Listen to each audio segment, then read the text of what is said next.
बहुत समय पहले की बात है। रामनगर शहर में एक कॉलोनी थी जिसमें कई सारे परिवार रहा करते थे और उन्हीं परिवारों के मकान में से एक मकान था जिस मकान का नंबर 303 हुआ करता था। और उस मकान में पति पत्नी और उनके 3 बच्चे रहा करते थे और सभी एक दूसरे से बहुत प्यार करते थे और उनकी लाइफ भी बहुत अच्छी चल रही थी। बहुत सब कुछ बहुत बढ़िया चल रहा था और रहने के लिए घर था और जो उनके पापा थे वो अपना अर्निंग करते थे और इन लोगों का सब कुछ बहुत अच्छा चल रहा था। और ये लोग थोड़े जो कॉलोनी थी ना उनमें जैसे कि थोड़े और अमीर लोग होते हैं ना उन लोगों में से आते थे।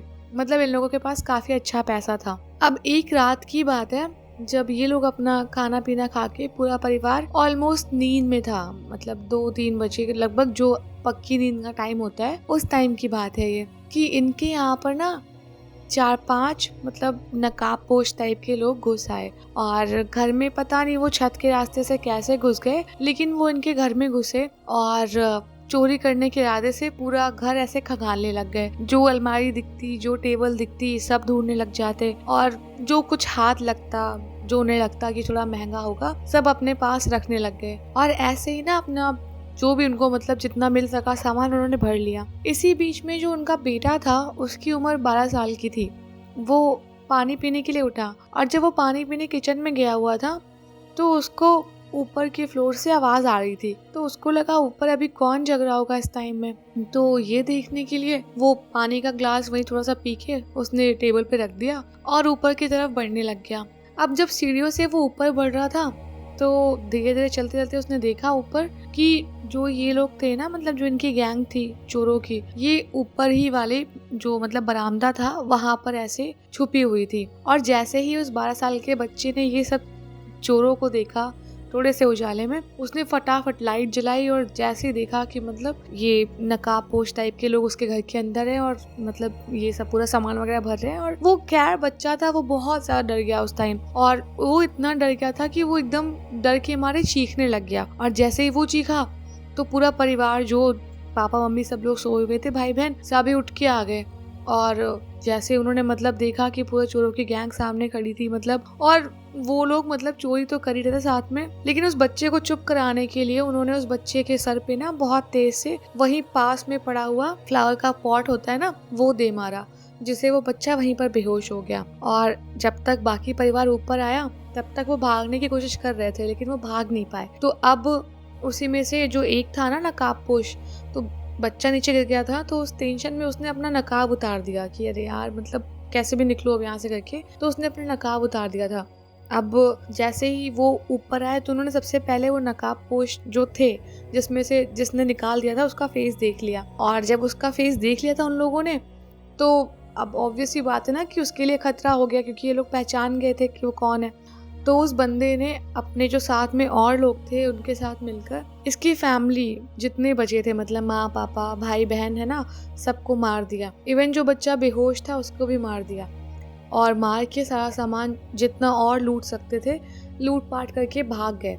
और फिर उसके बाद से ना वो घर खाली पड़ा रहता था हमेशा, वहाँ कोई भी रहने नहीं आया बहुत टाइम तक, क्योंकि शुरू में 1-2 लोगों को जो घर था वो बेचने की कोशिश करी गई लेकिन वो घर बिक नहीं पाया। और जो भी एक आध बार अगर बिका भी और कुछ भी हुआ ना तो इमरजेंसी में लोग भाग गए थे। तो मतलब एक तरीके से वो घर भूतिया घोषित कर दिया गया था कि मतलब ये घर यहाँ रहने के लिए सेफ नहीं है। खैर काफी साल बीत गए थे और वो जो बना घर था, जो इतना सुंदर सा घर उन्होंने बनवाया था, वो धीरे धीरे ऐसे खंडहर बनता जा रहा था। और कुछ टाइम बाद आसपास के घर भी मतलब धीरे धीरे खाली होने लग गए और वो एरिया ही लगभग खाली होने लग गया। तो वो जमीन जो थी ना, पूरी कॉलोनी की जितनी जमीन खाली थी वो एक बिल्डर ने खरीद ली कि यहाँ पर मतलब अपनी बिल्डिंग बनवाएगा इस चक्कर में। और जब बिल्डर ने वहाँ पर जमीन खरीदी तो उसने वहाँ पर एक बिल्डिंग बनवाने की सोची। और जब बिल्डिंग बनवाने की सोची तो वहाँ पर मतलब काफी अच्छी जगह थी, तो मतलब अच्छी खासी बिल्डिंग बन गई थी। अब इत्तेफाक वाली बात ये थी कि जो मकान नंबर 303 था उस कॉलोनी में, अब जो उस जगह पर नई बिल्डिंग बनी थी ना वहाँ पर भी फ्लैट नंबर 303 था और सेम उसी लगभग वैसी जगह पर ही था जहाँ पर वो कभी घर हुआ करता था। खैर वो तो अभी टूट चुका था और अभी वो उस घर का नामो निशान नहीं बचा था। वहाँ बिल्डिंग बन गई थी लेकिन सेम नंबर का यहाँ पर फ्लैट बन गया था। अब वो फ्लैट बना था तो कोई इतना किसी ने माइंड नहीं किया, और जो बिल्डिंग थी वो काफी अच्छी बनी थी, तो खटाखट से फ्लैट बिकते रहे। तो इसी चक्कर में ये 303 नंबर का फ्लैट भी बिक गया था। वो एक परिवार ने फ्लैट खरीद लिया और जो फ्लैट उस परिवार ने खरीदा था उसमें सिर्फ 3 लोग थे, पति पत्नी और उनका एक बेटा था। पति का नाम राजन था और उसकी पत्नी का नाम सुशीला था और उन दोनों का एक बेटा था जिसका नाम था रॉकी। अब ये लोग शुरू में अपने फ्लैट में रह रहे थे। फ्लैट बहुत अच्छा था, बहुत सब कुछ बढ़िया चल रहा था, कोई इशू नहीं था। कुछ टाइम तक ये लोग बहुत अच्छे से रहे, कोई इशू नहीं आया और सब बहुत बढ़िया चलता गया। लेकिन एक दिन की बात है जब ये तीनों अपना रात में आराम से सो रहे थे अपने अपने बिस्तर में और एकदम से सुशीला की आंख खुली तो वो अपने बेटे को देखने के लिए उसके रूम में गई और जब वो उसके रूम में गई उसने देखा उसका बेटा उसके बिस्तर पे सोया ही हुआ नहीं था। तो अब वो रॉकी रॉकी बोलकर आवाज देने लग गई कि मतलब ये गया कहाँ। किचन के साइड गई, वहाँ पे उसे कहीं नहीं दिखा। तो अब वो अपने पति को उठाने लग गई कि एक बार देखो वो कहाँ गया है, रॉकी कहीं दिख नहीं रहा। इतनी रात हो गई और मतलब घर का गेट वेट भी सब कुछ लॉक है, तो वो कहाँ जा सकता है फिर। तो ये लोग ऐसे ही उसको घर के अंदर ढूंढते ढूंढते इनकी निगाह पड़ी सामने बैल्कनी पर। अब पूरे घर में ढूंढते ढूंढते इन दोनों की निगाह पड़ी बाहर बालकनी में और बाहर बालकनी में जो रॉकी था वो उसके छज्जे पर खड़ा हुआ था। खड़ा हुआ क्या, वो बालकनी की दीवार पर धीरे धीरे बिना किसी सहारे के आगे बढ़ रहा था, जैसे कोई स्टंट नहीं करता बहुत ऊंची सी बिल्डिंग में ऐसे एक पतले से वायर पर चलने टाइप का। तो बस वो ऐसा ही था, लेकिन ये दीवार पे धीरे धीरे आगे बढ़ रहा था। और ये देखते ही देखते वो दोनों एकदम हड़बड़ा गए और चिल्लाने लग गए कि रॉकी नीचे उतरो, गिर जाओगे ये वो। लेकिन रॉकी पता नहीं लेकिन कुछ भी नहीं सुन रहा था, बात ही नहीं सुन रहा था। बस रॉकी धीरे धीरे कदम आगे बढ़ा रहा था और पता नहीं कैसी काउंटिंग कर रहा था। ये लोग उसको चिल्लाते रहे, बुलाते रहे, बिल्कुल नहीं सुन रहा था। अब ये पास में गए, धीरे धीरे उसको समझाने लगे कि बेटा नीचे उतर जाओ, मैं आराम से बात करता हूँ, एक बार नीचे आओ, अभी हम दोनों लोग बैठ के यहाँ बात करेंगे, क्या हो गया, ये तुम्हें किसने सिखाया, क्या कर रहे हो। लेकिन खैर रॉकी वो अपनी असली जो मतलब होता ना अवेयरनेस उसके अंदर नहीं थी कि वो क्या कर रहा है, तो वो बस आगे बढ़ रहा था जैसे तैसे। उन दोनों को लगा शायद नींद में चल रहा होगा, तो उसके माँ बाप ने उसको नीचे उतारा और को ले गए बिस्तर पर लिटाया। अब सुशीला ने उससे पूछा रॉकी से कि क्या हुआ था, तुम ये सब क्यों कर रहे थे। तो रॉकी को कुछ भी याद नहीं था।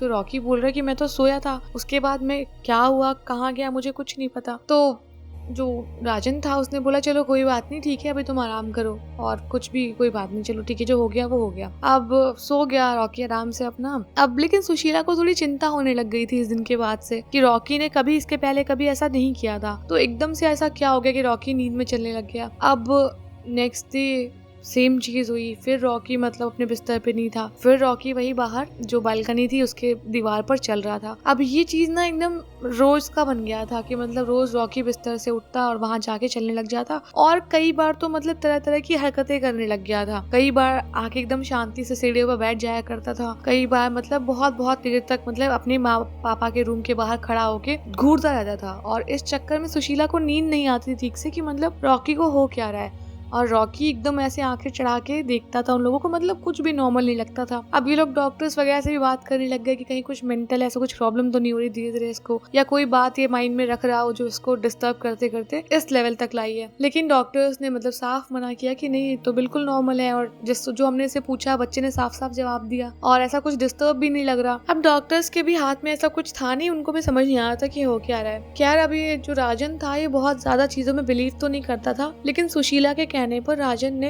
उसकी बात मान ली और सुशीला ने बोला कि मतलब मेरे जानने वाले एक बाबा जी हैं, तो अगर आप चाहो तो उनको बुला के मैं एक बार दिखाना चाहती हूँ कि मतलब क्या चीज़ है जो यहाँ पे मतलब कुछ अगर है कुछ वैसा भी है तो वो बताएंगे, और अगर ऐसा कुछ होगा तो पता चल जाएगा।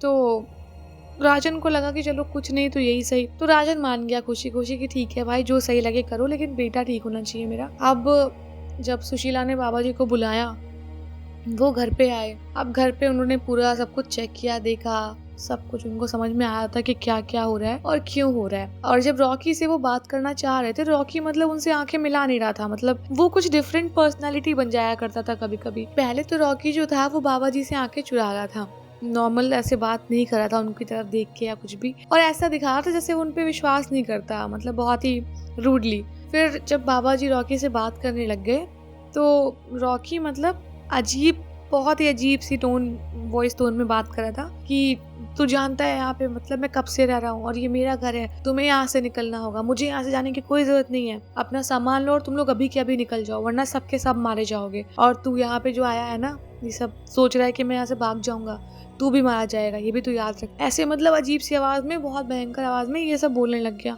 तो बाबा जी ने थोड़ी बहुत पूजा पाठ करवाई घर पे और सारी चीजें हुई, मतलब कहा कि फिलहाल के लिए अभी शांति है। और जो राजन और सुशीला थे ना, उसके माँ बाप रॉकी के, उनको पूरी बात बताई कि जितना बड़ा आपका अभी रॉकी है इतना ही बड़ा उनका बेटा हुआ करता था और उनके साथ मतलब इस तरीके की चीजें हुई थी और वो सारी आत्माएं निर्दोष है, मतलब उन्होंने कोई गलती नहीं की, कुछ भी नहीं किया, लेकिन फिर भी चंद पैसों के लालच में लोगों ने उनको मार दिया। तो इसीलिए वो आत्माएं बहुत ज्यादा गुस्सा है और वो ऐसे जल्दी से मानने वाली नहीं है। तो अगर आप अपने बेटे रॉकी का भला चाहते हो तो कोशिश करो कि यहाँ से कहीं और शिफ्ट हो जाओ, क्योंकि बहुत टाइम तक मैं अभी इनको नहीं रोक सकता। और जो रॉकी है उसकी उम्र लगभग बराबर है उनके बेटे की, तो ये रॉकी के लिए बहुत बड़ा खतरा बन सकता है। तो पता नहीं कब क्या हो जाए, तो आप कोशिश करो जितना जल्दी हो सके इस घर को खाली कर दो और कहीं और रह लो फिलहाल के लिए। और ऐसा ही हुआ, क्योंकि रॉकी जो उनका जो बाबा जी ने बोला था, सुशीला और राजा ने उनकी बात मान ली,